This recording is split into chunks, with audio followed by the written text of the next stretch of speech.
Okay, whenever. Hey John, just wanted to kind of discuss the tubing that we have over here on this infeed system. We initially thought your intention was to have them down low, which we put on here, but we think it would really be best in the long run if the facility is going to load from whichever side, whether it be right or left. Wherever they load from, this beam being down at the bottom will give them a lot of clearance for their forks. But if we can put the other one on top, like we've done over here, we had enough tubing. We put them both on the two on the bottom, but we had some extra tubing. So with it up on top right here, it protects these hoses. And if somebody would happen to come in and the fork wouldn't drop down, it's going to set on the tubing instead of getting to the hose. Now, with that in mind, it'd be nice if what we did was we went about 4.5 inches below this bracket, which gives us about 5 or so inches below the roller, and then of course the height of the roller where the material is going to go. So that's plenty enough room for their fork.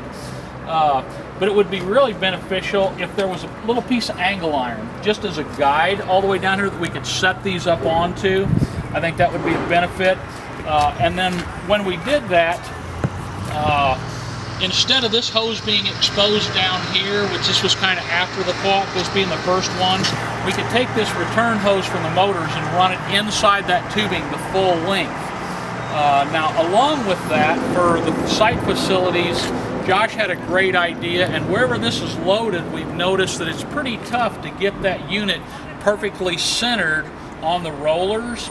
And if they would literally put like a bullard right here after the fact where they want that thing to set, one down here on this end and one here wherever they're running 60s or 66 footers, that would be a great guide. And then on the far end, Josh, you want to take a picture down there, we want to always make sure the facility, and I think, we've already talked to Tom, I think Craig talked to Tom, and there'll be 2 big bullards put right here at the end to stop the unit from coming all the way down. Now we have ran the unit down and run it off, what do you say, Josh, probably 6 foot. We probably run a unit all the way down to here.